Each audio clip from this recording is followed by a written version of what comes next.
Sebuah kejadian mencekam pada tahun 2015 silam, membuat geger warga Tanjung Unggat, Kecamatan Bukit Bestari, Kota Tanjung Pinang. Peristiwa pocong bangkit dari kubur dan keliling kampung menghantui warga. Banyak yang melihat si pocong meloncat-loncat di jalanan, hingga di halaman sekitar rumah warga. Sudah sepekan warga dihantui pocong gentayangan. Warga kemudian meyakini teror pocong yang selama ini terjadi di malam hari lantaran ada proses pemakaman jenazah yang tidak sesuai syariat Islam. Seperti apa kisahnya? Saksikan sesaat lagi. Tapi bagi Anda yang muslim, jika belum sholat, silahkan sholat terlebih dahulu.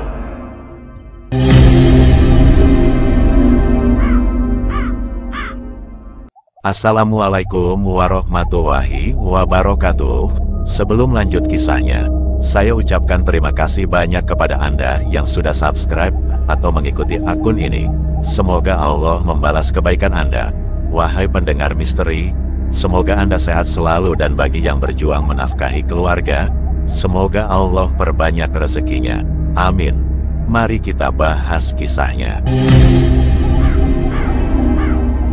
Di sebuah kampung kecil yang terletak di Kecamatan Bukit Bestari, Kota Tanjung Pinang, tersebar sebuah kisah mistis yang membuat warga setempat dihantui ketakutan. Cerita ini dimulai dengan kematian seorang warga kampung. Ketika hari pemakaman tiba, warga setempat datang beramai-ramai melakukan takziah di rumah duka. Para pelayat yang hadir tidak hanya berasal dari kampung itu saja, tetapi juga dari desa-desa tetangga. Mereka semua mengenal almarhum sebagai sosok yang baik. Tidak ada yang aneh dengan kondisi jenazah saat itu. Wajah almarhum tampak tenang, seolah-olah sedang tidur pulas tanpa nafas. Prosesi pemakaman berjalan dengan hikmat, diiringi oleh isak tangis keluarga almarhum yang merasakan kehilangan mendalam.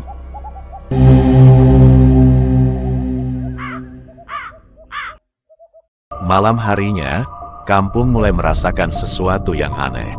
Suara angin yang berdesir seakan membawa bisikan, membuat bulu kuduk berdiri. Beberapa warga mengaku melihat bayangan putih melompat-lompat di sekitar pemakaman. Di rumah Bu Siti, seorang ibu tua yang rumahnya dekat dengan pemakaman, terdengar suara ketukan di pintu setiap malam. Apakah itu tukang paket? Ketika dia membuka pintu, terlihat pocong meloncat-loncat menjauh dari rumah menuju ke kegelapan hingga akhirnya hilang tak terlihat. Bu Siti, apakah kamu mendengar sesuatu tadi malam? Tanya Pak Budi, seorang tetangga yang datang pagi itu dengan raut wajah khawatir. Iya, Pak Budi, tadi malam ada yang mengetuk pintu saya. Ketika saya buka, ada pocong meloncat-loncat, jawab Bu Siti dengan suara gemetar. Kabar tentang pocong gentayangan menyebar dengan cepat di kampung itu. Banyak yang percaya bahwa almarhum tidak bisa tenang di alam sana karena ada sesuatu yang belum terselesaikan. Namun, cerita tentang pocong tidak berhenti di situ. Pak Surya, seorang warga yang ikut mengantarkan jenazah pocong tersebut ke kuburan beberapa waktu lalu, juga memiliki pengalaman mencekam. Malam itu, ketika ia sedang bersiap tidur, terdengar ketukan di pintu rumahnya. Siapa ya? Malam-malam begini, gumamnya sambil berjalan ke pintu. Ketika pintu dibuka, betapa terkejutnya Pak Surya melihat pocong berdiri di hadapannya. Tubuhnya seakan membeku. Pak Surya yang ketakutan dan langsung lari ke dalam rumahnya.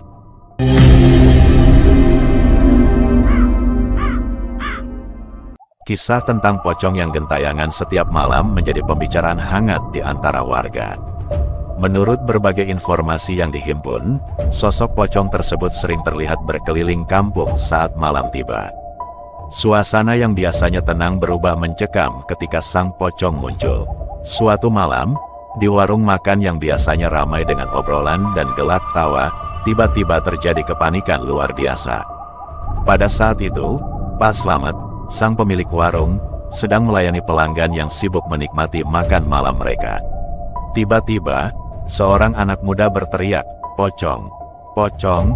Orang-orang yang awalnya asyik menyantap makanan dan ngobrol santai langsung tersentak. Piring dan gelas berjatuhan, sebagian pecah berantakan di lantai.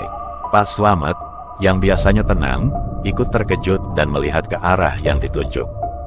Benar saja, Sosok putih dengan tali yang melilit tubuhnya melompat-lompat mendekati warung. "Astaga, itu benar-benar pocong!" teriak seorang ibu sambil menarik anaknya menjauh. Mereka semua berhamburan keluar, berlari terbirit-birit meninggalkan warung tanpa berpikir panjang. Menurut kalian, apakah pocong ini sedang lapar atau mau bergosip dengan bapak-bapak warung? Cerita-cerita ini semakin memperkuat keyakinan warga desa bahwa pocong itu masih belum tenang. Mereka percaya bahwa ada sesuatu yang belum selesai, yang membuatnya terus gentayangan. Setiap malam, mereka berharap tidak akan bertemu dengan sosok mengerikan itu, dan berdoa agar pocong tersebut menemukan kedamaian. Kisah mencekam mengenai pocong yang bangkit dari kubur dengan cepat menyebar dari mulut ke mulut di desa kecil ini. Setiap detail seramnya disampaikan dari satu penduduk ke penduduk lainnya, memicu rasa ketakutan yang meluas di antara warga.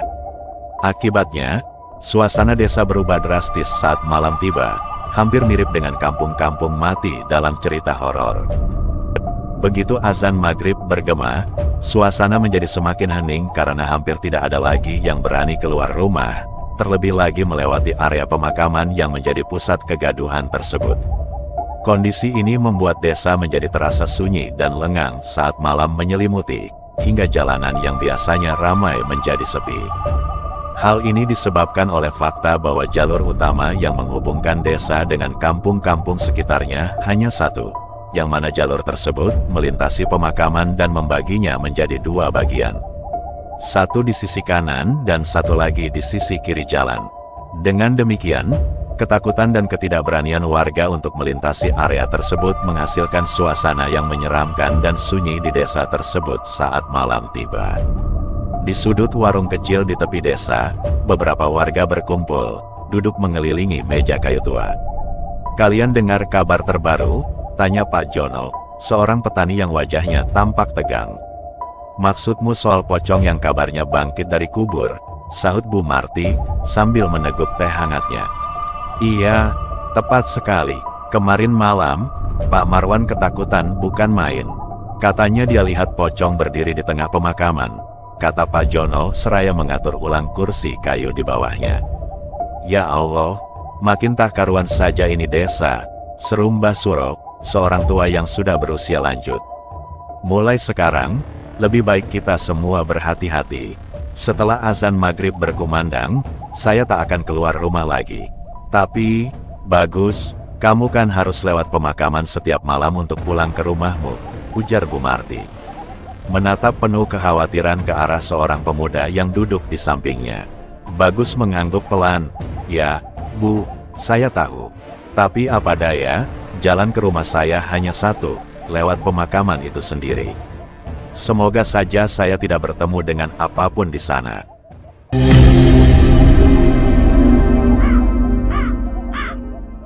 Malam berikutnya, ketika bulan purnama bersinar terang di langit, warga mulai membicarakan tentang sosok pocong yang bangkit dari kuburnya dan berkeliling kampung, menghantui siapa saja yang melihatnya. Ijah, seorang ibu rumah tangga yang biasa menghabiskan waktu malamnya dengan menonton televisi, mendengar suara aneh di luar rumahnya. "Pak, coba dengar itu, ada suara apa di luar? Kok seperti suara?" tanyanya dengan nada cemas kepada suaminya, Pak Anto, yang sedang membaca koran di ruang tamu. Pak Anto meletakkan korannya dan memperhatikan suara itu. "Ah, mungkin hanya kucing atau binatang lain yang sedang berkeliaran, Bu," jawabnya berusaha menenangkan istrinya. Namun, hatinya pun mulai tidak tenang. Sementara itu, di rumah sebelah, Pak Udin melihat sosok putih melompat-lompat di halaman rumahnya. "Astagfirullah, apa itu?" teriaknya sambil berlari masuk ke dalam rumah. Wajahnya pucat pasi ketika menceritakan apa yang dilihatnya kepada istrinya. "Pak Udin, jangan bikin takut, itu pocong." "Ya," jawab istrinya dengan suara bergetar. Selama sepekan, desas-desus mengenai pocong gentayangan semakin merebak. Warga yang awalnya meragukan cerita ini, mulai percaya setelah mendengar kesaksian dari banyak orang. Setiap malam, kampung menjadi sunyi senyap lebih cepat dari biasanya. Warga memilih untuk tidak keluar rumah karena takut bertemu dengan pocong yang konon katanya meloncat-loncat di jalanan, bahkan di halaman rumah mereka. Desa tersebut tenang di siang hari, berubah menjadi tempat yang menakutkan saat malam tiba. Sudah lama warga merasakan kehadiran sosok menyeramkan, yaitu pocong, yang kerap muncul di kegelapan malam. Kehadiran pocong ini membawa ketakutan dan kegelisahan, seolah-olah ada sesuatu yang tidak beres di desa mereka.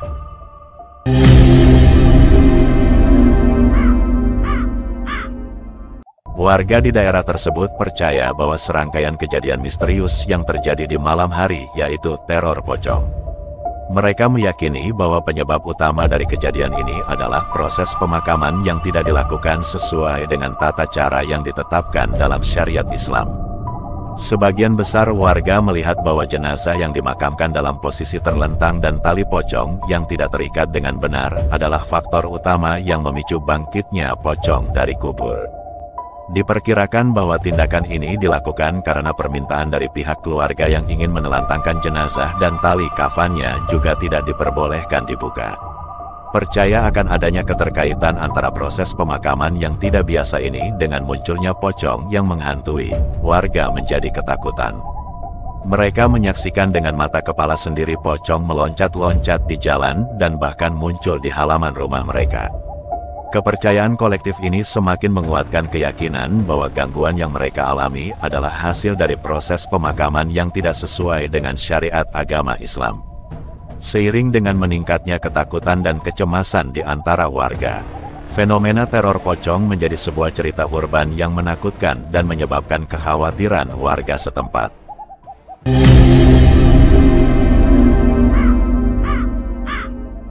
Sebelum lanjut, agar tidak ketinggalan kisah-kisah mistis selanjutnya, silakan ikuti akun ini atau klik tombol subscribe dan aktifkan lonceng notifikasinya.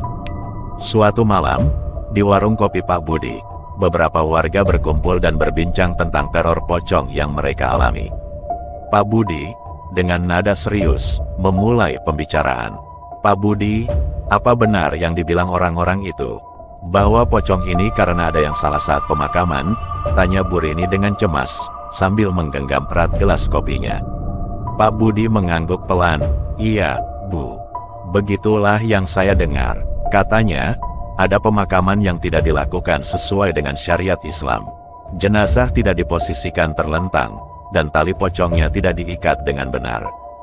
Pak Ahmad, yang duduk di sudut warung, ikut menimpali. "Saya ingat, waktu itu banyak yang bilang pocong muncul di sekitar rumah almarhum. Awalnya saya kira hanya cerita untuk menakut-nakuti anak-anak. Tapi, semakin lama semakin sering pocong itu terlihat, dan tidak hanya di satu tempat." "Memang menyeramkan, Pak," Bu Rini menyahut. "Anak saya sampai tidak berani keluar malam. Lalu, bagaimana caranya kita bisa menghentikan teror ini?" Pak Budi menarik napas dalam-dalam sebelum menjawab. "Saya rasa, kita harus memperbaiki kesalahan yang terjadi. Mungkin kita bisa meminta bantuan Pak Kiai untuk mengadakan doa bersama."